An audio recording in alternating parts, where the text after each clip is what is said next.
आज के इस वीडियो में मैं आपको बताने वाला हूं 7 ऐसे इन्वेस्टमेंट्स जो आपको बिल्कुल नहीं करना है। और नहीं, मैं आपको वो बोरिंग घिसी पिटी एफडी के बारे में नहीं बोलने वाला हूं। मैं आपको 7 ऐसे इन्वेस्टमेंट इंस्ट्रूमेंट्स बताने वाला हूं जो लोगों को लगता है कि अच्छे इन्वेस्टमेंट्स हैं, जेन्युइन इन्वेस्टमेंट्स हैं, लेकिन वो असल में बहुत ही खराब हैं। 7 ऐसे इन्वेस्टमेंट्स जो आप नहीं करोगे तो बेटर रहेगा। नमस्कार दोस्तों, मैं हूं प्रांजल, आपका अपना प्रांजल। शुरू करते हैं।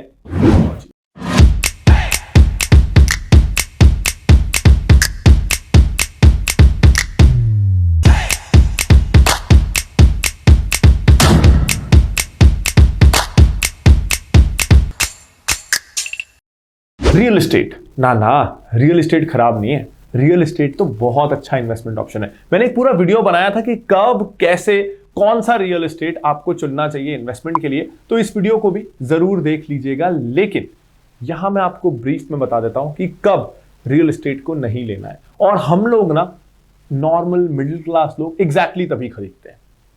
कोई भी रियल एस्टेट प्रोजेक्ट अगर आ रहा है तो उसका जब पोजेशन मिलने वाला है, मान लो 4 महीने में, 6 महीने में पोजेशन मिलने वाला है, बिल्डिंग जब हमको पूरी रेडी दिखने लगती है, फिनिशिंग का काम चल रहा है, सैंपल फ्लैट पूरी तरीके से रेडी है, और सेल्स पर्सन ना उस कंपनी के आपको साइट पे बुला के, देखो पूरा बन गया है, कितना अच्छा बना है, एग्जीक्यूशन बहुत अच्छा है, टाइम पे हमने कंप्लीट कर लिया है। तब अगर आप कोई प्रोजेक्ट में खरीदने जा रहे हो ना, कोई भी प्रॉपर्टी, तो आप ये समझ लो कि आप पीक प्राइस पे खरीद रहे हो। कोई रेसिडेंशियल प्रोजेक्ट लेते हैं, उसमें प्रॉपर्टी लेना सबसे सस्ता कब होता है? फ्लैट हो, लैंड हो, विला हो, कुछ भी हो, जब वो जस्ट लॉन्च हुआ है, जब बिल्डर को पैसे चाहिए प्रोजेक्ट शुरू करने के लिए, मार्केटिंग के लिए, लोगों को सैंपल विला दिखाने के लिए, तब वो सबसे सस्ता बेचता है। कुछ शुरू के यूनिट्स वो सबसे सस्ता बेचता है, तब लेना सबसे अच्छा है। सबसे बुरा कब है? जब बिल्डिंग ऑलमोस्ट रेडी है, पोजेशन मिलने वाला है, या एक फेज हो गया है, दूसरा फेज फाइनल चल रहा है, तब लेना सबसे बुरा है, क्योंकि वो प्रॉपर्टी अभी अपने मैक्सिमम हाइप पे है। आपके दोस्त, आपके रिलेटिव्स उस सोसाइटी में शिफ्ट हो रहे हैं, उन्होंने तो बहुत सस्ते दाम पे लिया 2 साल पहले, लेकिन हाइप अभी बना क्योंकि अभी लोग वहां शिफ्ट हो रहे हैं। और 2 साल रुकोगे ना, जब उसी प्रोजेक्ट के सामने एक और नया प्रोजेक्ट आ जाएगा और वो लेटेस्ट हाइप्ड अप प्रोजेक्ट होगा, तो इस प्रोजेक्ट का दाम गिर जाएगा। तो या तो जस्ट जब प्रोजेक्ट लॉन्च ही हुआ है, बनना शुरू नहीं हुआ है, तब ले लो, या लॉन्च के बाद 2-4 साल रुक जाओ, प्राइस अपने आप गिर जाएगा, और क्वालिटी ऑफ कंस्ट्रक्शन कैसा है, प्रॉब्लम्स कैसी हैं, ये सब भी आपको पता चल जाएगा। बस पोजेशन जब मिलने वाला हो तब नहीं लेना है, बहुत बुरा इन्वेस्टमेंट होगा, वहां से दाम गिरेगा ही। तो ये इन्वेस्टमेंट ना होके आपके लिए लायबिलिटी हो जाएगा। और अगले पॉइंट की तरफ जाने से पहले एक जरूरी अनाउंसमेंट। हमारे फिनोलॉजी टिकर यूट्यूब चैनल पे ना, अब हम हर हफ्ते एक इन डेप्थ, शायद ये इंडिया का सबसे इन डेप्थ इन्वेस्टिंग पॉडकास्ट होने वाला है, जहां हम इन्वेस्टर्स को बुलाएंगे, इंडिया के बेस्ट इन्वेस्टर्स को, और उनसे हम बहुत डीप और इंटेंस सवाल पूछने वाले हैं, उनकी फिलॉसफी के बारे में, उनके मेंटल मॉडल्स के बारे में, उनकी बिगेस्ट लर्निंग्स, उनके बिगेस्ट मिस्टेक्स के बारे में। तो फिनोलॉजी टिकर पे अब हम शुरू कर रहे हैं इंडिया का सबसे इन डेप्थ इन्वेस्टिंग पॉडकास्ट। हर हफ्ते एक एपिसोड, पहला एपिसोड अब लाइव है। दूसरा इन्वेस्टमेंट नहीं कहूंगा, वैसे परचेज कहूंगा, लेकिन जरूरी चीज है तो खरीदिए। लेकिन हम इंडियंस को शौक है लंबी वड्डी गाड़ी का, जितनी बड़ी गाड़ी उतनी बड़ी रेपुटेशन। तो इसका फायदा ना हमारी गवर्नमेंट भी, बहुत समय से गवर्नमेंट भी बड़ा इंटेलिजेंटली इसको टैक्स करती है। 4 मीटर से लंबी अगर गाड़ी है तो उस पर टैक्स 50% तक है। 4 मीटर से छोटी अगर गाड़ी है और उसका इंजन अगर पेट्रोल का 1200 सीसी और डीजल 1500 सीसी से नीचे है, तो टैक्स केवल 29% है, यानी 20% ज्यादा टैक्स अगर गाड़ी 4 मीटर से लंबी है। अब इसको हम एग्जाम्पल से समझते हैं कि प्राइस पे कितना ज्यादा फर्क आने वाला है। 4 मीटर से छोटी गाड़ियां भी बड़ी अच्छी लग्जूरियस आने लगी हैं। आप बलेनो देख लो, i20 देख लो, सोनेट देख लो, नई वाली ब्रेजा हो, वेन्यू हो, अच्छी गाड़ी है, इनमें फीचर्स में कोई प्रॉब्लम नहीं है। XUV 300 है, नेक्सॉन है, अच्छी गाड़ियां हैं। ज्यादातर लोगों के जरूरत की 95% फीचर्स, सेफ्टी, स्पेस इन गाड़ियों में है। लेकिन अगर आप इसी को एक सेगमेंट ऊपर चले जाओ, यानी आप हैरियर की तरफ चले जाओ, आप क्रेटा की तरफ, सेल्टॉस की तरफ चले जाओ, तो दाम ना एकदम से बहुत ज्यादा चेंज हो जाता है। गाड़ियों के साइज में ज्यादा फर्क नहीं आता है। जैसे मैं आपको बताऊं कि ब्रेजा हो या नेक्सॉन हो, ये जस्ट अंडर 4 मीटर्स हैं, 3.99 मीटर्स, 3.98 मीटर्स। और ये जो हैरियर हो, सेल्टॉस हो, क्रेटा हो, ये बहुत बड़ी नहीं है, ये 4.2 4.3 मीटर्स है, यानी ब्रेजा और वेन्यू के साइज में 10% से भी कम का फर्क है। इंजन भी कोई बहुत बड़े नहीं है, 10% ज्यादा बड़े हो गए, फीचर्स भी बहुत ज्यादा नहीं है, 10% ज्यादा हो गए, लेकिन दाम में ना 25-30% तक का फर्क आ जाता है। क्यों पता है? क्योंकि 20% टैक्स ज्यादा लग जाता है। तो सोचो, अगर कोई गाड़ी टैक्स के पहले 10 लाख की है, जैसे कि ब्रेजा और ये सारी गाड़ियां हैं, तो वो टैक्स लग के कितनी की हो जाती है? 13 लाख के आसपास की, 29-30% टैक्स। लेकिन अगर कोई गाड़ी 4.2 मीटर्स की है, 4 मीटर से लंबी है, और टैक्स के पहले उसका प्राइस है 10 लाख का, तो उस पे लगने वाला है 50% का टैक्स, यानी वो 13 लाख की नहीं, वो 15 लाख की मिलेगी। तो सेम गाड़ियां, लेकिन क्योंकि साइज थोड़ा बड़ा हो गया और इंजन थोड़ा बड़ा हो गया, तो 2 लाख रुपए का टैक्स एक्स्ट्रा देना पड़ गया अगर वो 10 लाख की उसका प्राइस है बिफोर टैक्स का। और अगर 15 लाख के आसपास का प्राइस है ना, तो आप सोचिए 3 लाख रुपए का एक्स्ट्रा टैक्स देना पड़ रहा है। अगर 15 लाख की कोई गाड़ी है टैक्सेस के पहले और उस पर 50% का टैक्स लग जाएगा ना, तो वो 22-23 लाख की गाड़ी हो जाएगी। 7-8 लाख का तो टैक्स ही लग गया। तो गाड़ी आपको वो लेनी है जिसमें आप टैक्स कम दे रहे हो, ताकि आपको वैल्यू फॉर मनी मिले। 50% का टैक्स देंगे तो आपकी पॉकेट से मोटा दाम जाएगा, लेकिन उसके बदले आपको गाड़ियां वैल्यू नहीं दे पाएंगी। 4 मीटर से छोटी गाड़ी लीजिए। पता है वो कहते हैं ना, penny saved is a penny earned. तो कार में अगर आप 20% जो कि कार जब आप खरीदने जा रहे हो तो 3-4-5 लाख का फर्क पड़ जाता है, ये टैक्स बचा रहे हो, तो आप बहुत अच्छा इन्वेस्टमेंट एक तरीके से कर रहे हो, क्योंकि वो आप 2-4-5 लाख से कुछ और कर सकते हो, उसे कहीं और निवेश कर सकते हो। तो पैसा बचाना भी बहुत जरूरी है। जैसे अब आप फिनोलॉजी 1 पे ना खूब सारे पैसे बचा सकते हो।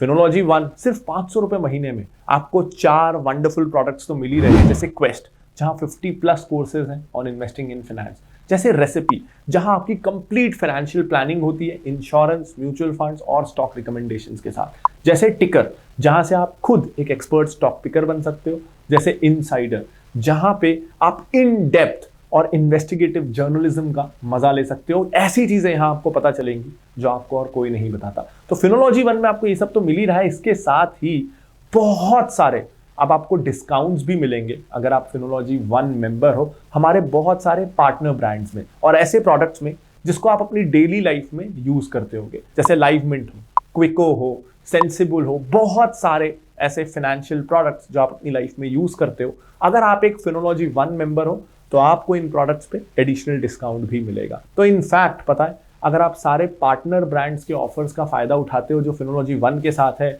तो फिनोलॉजी 1 के लिए जो आप फीस पे कर रहे हो ना, वो तो आप बहुत आसानी से रिकवर कर लोगे। 1 मेंबरशिप इफेक्टिवली आपके लिए फ्री हो जाने वाली है। इस मेंबरशिप का लिंक और सारे ऑफर्स का लिंक आपको वीडियो के डिस्क्रिप्शन में मिल जाएगा। तीसरा, और ये मैं पहले भी कई बार बता चुका हूं, एंडोमेंट या यूलिप प्लान्स। लाइफ इंश्योरेंस के नाम पे जब आप मनी बैक के लालच में आते हैं, या इसमें आपको म्यूचुअल फंड वाले रिटर्न्स भी मिलेंगे, इसके लालच में आते हैं ना, तो ना तो आपका इन्वेस्टमेंट अच्छा होता है, ना आपका इंश्योरेंस अच्छा होता है। इन दोनों को अलग रखना बहुत जरूरी है। आप ये जान लीजिए, अगर आप 30 साल से नीचे है ना, आपको 1 करोड़ का इंश्योरेंस 10,000 रुपए से कम में भी मिल जाएगा। अगर आप 15,000 रुपए से ज्यादा दे रहे हैं 1 करोड़ के इंश्योरेंस के लिए, तो समझ लीजिए आपके इंश्योरेंस में कुछ बहुत बड़ी गड़बड़ है। एक्सीडेंट राइडर ले लीजिए, क्रिटिकल इलनेस राइडर ले लीजिए, लेकिन इसके अलावा प्रीमियम बैक या फिर इतना रिटर्न मिलेगा, मनी बैक, ये सब के चक्कर में मत पड़िए। लाइफ इंश्योरेंस बहुत सस्ता होता है। प्रीमियम में जो पैसे आप बचाओगे ना, उसको अच्छे से म्यूचुअल फंड में डाल देना। बस मेरा म्यूचुअल फंड वीडियो अब 1-2 दिन में आने ही वाला है, इस साल की नई लिस्ट है, उसके लिए रुक जाओ, वहां इन्वेस्टमेंट कर लेना। 2 दिन बाद इस साल की 2023 के लिए म्यूचुअल फंड लिस्ट आने वाली है, तो 2 दिन बाद का रिमाइंडर सेट जरूर कर लेना। और मैं कोई म्यूचुअल फंड एजेंट नहीं हूं, मुझे गलत सलत म्यूचुअल फंड बेच के भी कोई कमाई नहीं होने वाली, तो मैं छोड़ूंगा तो म्यूचुअल फंड्स को भी नहीं। खराब तो कई तरह के म्यूचुअल फंड्स भी होते हैं। अब ये बड़ा ही स्मार्ट तरीका है। देखो, म्यूचुअल फंड कंपनी ना सबसे ज्यादा कमाती है इक्विटी म्यूचुअल फंड स्कीम्स में, लेकिन वो बैलेंस्ड फंड लॉन्च करती हैं जिसमें मान लो आधा पैसा इक्विटी में लगता है, आधा डेट में लगता है, लेकिन वो ये बोल के कि ये ज्यादा कॉम्प्लेक्स है, हम डिसाइड करेंगे पैसा कब कहां लगाना है, तो इस चक्कर में हमको पूरे पे ज्यादा फीस चाहिए। तो अगर आप अलग अलग आधा पैसा डेट फंड में लगाते, आधा पैसा आप इक्विटी फंड में लगाते, तो जो पैसा आपने डेट फंड में लगाया ना, उसमें आपको एक्सपेंस कम देना पड़ता। लेकिन आपने पूरा पैसा क्योंकि एक बैलेंस्ड फंड में लगा दिया, तो आप पूरे पे आपको इक्विटी फंड जितना पैसा फीस के रूप में देना पड़ रहा है, तो 10 गुना 5 गुना फीस लेने का तरीका है बैलेंस्ड फंड। आपको जो पैसा स्टॉक्स में लगाना है वो प्योर इक्विटी फंड से लगाइए, जो पैसा आपको बॉन्ड या डेट में लगाना है वो प्योर बॉन्ड या डेट फंड में लगाइए। इसके अलावा एक और है सेक्टर फंड्स। यार अगर आपको और मुझे कॉमन मैन को पता होता कि आईटी बढ़ने वाला है, कि बैंकिंग बढ़ने वाला है, कि फार्मा बढ़ने वाला है, तो हम खुद ही पैसा लगा लेते। हम सेक्टर म्यूचुअल फंड की तरफ क्यों जाएंगे? जब हम सेक्टर म्यूचुअल फंड की तरफ जा रहे हैं तो हम फंड मैनेजर को बोल रहे हैं कि मुझे पता है आईटी बढ़ने वाला है, तू तो आईटी में पैसा लगा। यानी हम फंड मैनेजर बनने की कोशिश कर रहे हैं। अब अगर आईटी बढ़ने वाला है ये आपको और मुझे पता हो तो हम भी इन्फोसिस, विप्रो, टीसीएस ये 3 कंपनी खरीद के बैठ जाएंगे। मैं इसके लिए किसी फंड मैनेजर को पैसे क्यों दूं? फंड मैनेजर को तो पैसा ही इस बात का मिलता है कि भाई तू मुझे बता कौन सा सेक्टर बढ़ने वाला है, इसी चीज का तो मैं पैसा देता हूं। तो अगर पहले से मैं ये बोल रहा हूं कि इस सेक्टर में लगा तो फिर मैं उसको फीस दूं ही क्यों? फिर शेयर्स भी मैं खुद ले लूं।